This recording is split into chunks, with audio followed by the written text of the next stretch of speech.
Yes. कृषि भारतीय अर्थव्यवस्था की रीढ़ है और किसान उसकी आत्मा विराम। भारतीय कृषि क्षेत्र लगभग 42% आबादी को आजीविका प्रदान करता है और जीडीपी में इसकी हिस्सेदारी 18 से 20% है विराम। देश के कुल कार्यबल का 54% हिस्सा कृषि और इससे संबंधित गतिविधियों से जुड़ा हुआ है विराम। अब जब हमारा देश विकसित और आत्मनिर्भर भारत बनने की दिशा में तेजी से प्रगति कर रहा है तो जरूरी है कि कृषि क्षेत्र में अत्यावश्यक सुधारों को प्राथमिकता दी जाए और इस दिशा में ठोस कदम उठाए जाएं। प्रधानमंत्री नरेंद्र मोदी के नेतृत्व में केंद्र सरकार ऐसा कर भी रही है विराम। प्राकृतिक आपदाओं से होने वाले नुकसान की भरपाई से लेकर कृषि के विविधीकरण तक हर पहलू पर विशेष ध्यान दिया जा रहा है विराम। राजस्थान की भी बात करें तो प्रदेश की अधिकांश आबादी की आजीविका कृषि क्षेत्रों पर ही निर्भर है विराम। हमारे पास भरपूर भूमि संसाधन उपलब्ध हैं विराम। इसके बावजूद प्रति व्यक्ति आय के मामले में राज्य देश में 21वें स्थान पर है, जो वर्तमान में 1.68 लाख रुपए सालाना है विराम। बंजर भूमि की चुनौती के बावजूद यदि जल संरक्षण, सूक्ष्म सिंचाई और फसल विविधीकरण पर ध्यान दिया जाए तो न केवल कृषि उत्पादन बढ़ाया जा सकता है बल्कि ग्रामीण अर्थव्यवस्था को भी सशक्त किया जा सकता है विराम। इस दिशा में प्रदेश की नई सरकार भी केंद्र की हितकारी नीतियों का अनुसरण कर रही है विराम। राजस्थान को श्री अन्न का भंडार कहा जाता है विराम। हमारी समृद्ध भूमि व मेहनती किसानों ने प्रदेश को देश के प्रमुख अनाज उत्पादक राज्यों की श्रेणी में ला खड़ा किया है विराम। किंतु अब सिर्फ उत्पादन ही नहीं बल्कि वैल्यू एडिशन पर भी ध्यान दिए जाने की ज़रूरत है विराम। ऐसे में बाजरा, ज्वार, मूंगफली व खजूर जैसे उत्पादों का प्रसंस्करण कर इन्हें उच्च गुणवत्ता वाले उत्पादों में बदलना होगा विराम। इससे न केवल किसानों को उचित दाम मिलेंगे बल्कि इन उत्पादों की वैश्विक मांग भी बढ़ेगी विराम। किसानों के कल्याण के लिए केंद्र व राज्य सरकार की प्रतिबद्धता मजबूत है विराम। 2014-15 में केंद्र सरकार का कृषि क्षेत्र का बजट मात्र 22,000 करोड़ रुपए था विराम। 2024-25 तक इसे 1.22 लाख करोड़ रुपए कर केंद्र ने इस क्षेत्र को लेकर अपनी संवेदनशीलता और दूरदर्शिता का परिचय दिया है विराम। मोदी सरकार द्वारा 24.60 करोड़ सॉइल हेल्थ कार्ड का वितरण भूमि की उर्वरा समझने में सहायक बना है। प्रति ड्रॉप अधिक क्रॉप योजना 95 लाख हेक्टेयर भूमि को सूक्ष्म सिंचाई के तहत लाकर जल क्रांति ला रही है। विराम। लागत से 50% अधिक MSP तय करने और किसानों से सीधी उपज खरीदने की नीति ने उन्हें एक नई सुरक्षा दी है। विराम। केंद्र सरकार द्वारा MSP के लिए लगभग 2 लाख करोड़ रुपए के प्रावधान ने किसानों का जीवन उज्जवल किया है। विराम। हालांकि अभी भी देश के अलग अलग हिस्सों में MSP बढ़ाने से जुड़ी मांग उठाई जाती रहती है। विराम। वर्तमान परिप्रेक्ष्य में अन्नदाताओं की MSP बढ़ाने की मांग जायज़ तो है, लेकिन किसानों की समस्याओं का समाधान सिर्फ MSP बढ़ाने तक ही सीमित करना ठीक नहीं। विराम। किसानों की समस्याओं को व्यापक दृष्टिकोण से समझने और समाधान निकालने की आवश्यकता है। विराम। पैरा। भारत में जोत घट रही है, जबकि विकसित देशों में इसका आकार बढ़ा है।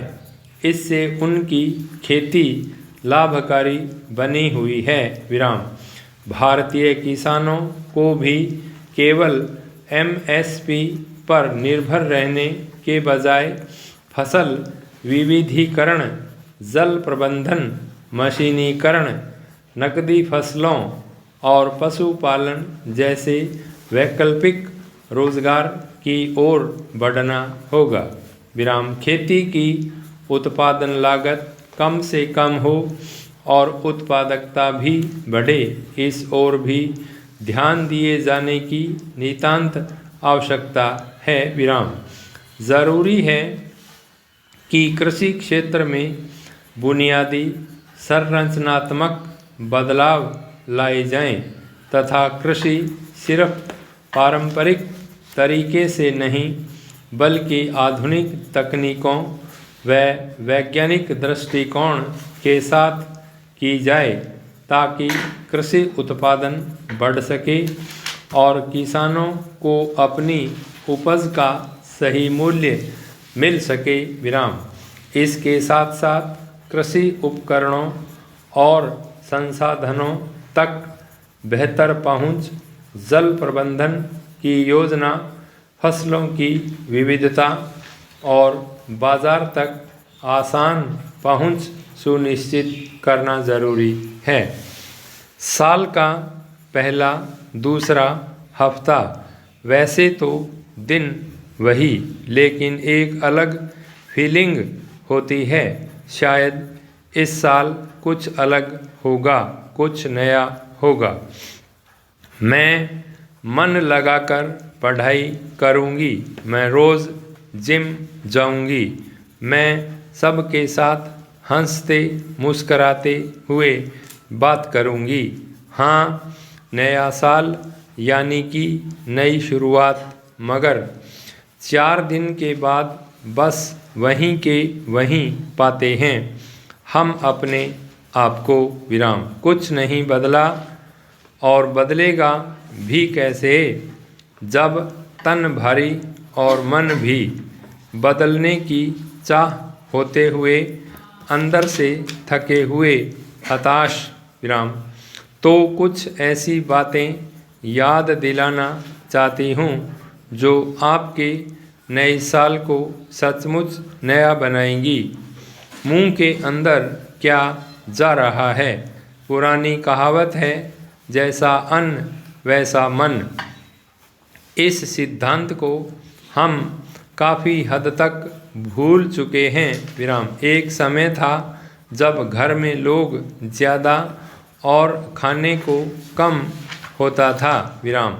अब स्थिति उलट है विराम। ऊपर से 10 मिनट में मन को लुभाने वाले पकवान ज़ोमैटो स्विगी से हाजिर है। तो फिर इस साल अपने खाने पर ज़रा ध्यान दीजिए विराम। इस साल ताज़ी से ताज़ी सब्जी खानी है। अपने हाथों से ककड़ी, गाजर, टमाटर टटोल कर प्यार से तोल मोल कर झोले में डालनी है। सलाद, सब्जी, फ्रूट से पेट साफ, मन साफ। धीरे धीरे बीपी और शुगर की दवाइयाँ भी हाफ। मुंह से बाहर निकल क्या रहा है? दुनिया की प्रॉब्लम आधी हो जाती अगर हम ऐन वक्त पर चुप रहते। पति पत्नी का झगड़ा हो या ऑफिस की राजनीति, जो बात तैश में कह दी बाद में उसका अफसोस होगा, क्योंकि वही चीज़ बेहतर तरीके से कही जा सकती है। तो उन इमोशंस का क्या करें? अंदर अगर आग सुलगेगी तो रूह को चोट पहुँचेगी। बाहर निकालिए कलम के जरिए कोरा कागज़ लीजिए, उसमें उड़ेल दीजिए अपने गम, अपनी शिकायत। अब वो बात कहना ज़रूरी नहीं ज़ुबान से, ठंडे दिमाग से कह भी दी तो सुनेगा कोई ध्यान से। ये हुई ना बात, अपने अंदर झांक कर देखो। छोटा सा आईना उठाइए, उसमें नज़र से नज़र मिलाइए। 5 सेकंड, 10 सेकंड, 30 सेकंड, 1 मिनट, उन गहराइयों में क्या दिख रहा है? शायद आप 1 मिनट भी अपने आप को देख नहीं पाए, या फिर रोना आ गया। उन गहराइयों में छिपा है एक नन्हा, जिसे इनर चाइल्ड कहा जाता है। एक ऐसा बच्चा जिससे सालों से प्यार नहीं, सिर्फ दुत्कार मिला। तो बस आज से इस नन्ही सी जान को आप कहेंगे, मैं तुमसे बिल्कुल वैसे ही प्यार करता हूँ जैसे तुम हो। इन शब्दों के लिए आत्मा तरस रही है।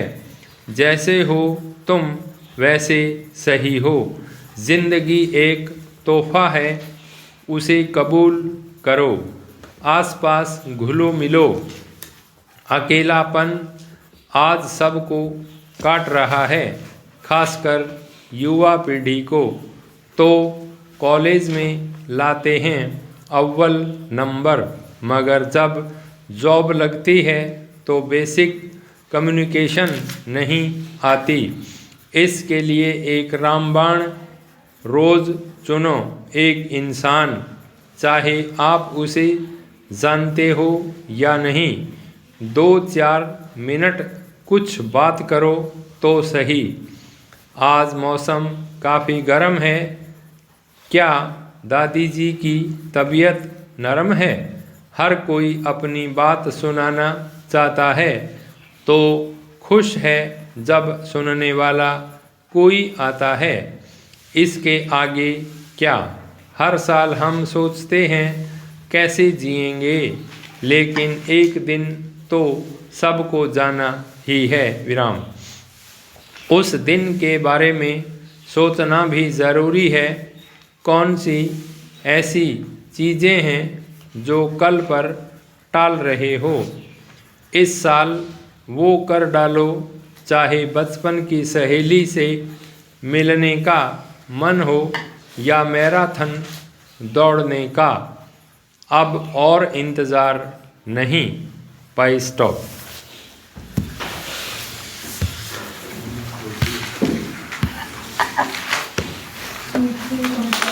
पता नहीं खत्म कहाँ हो रही थी ना।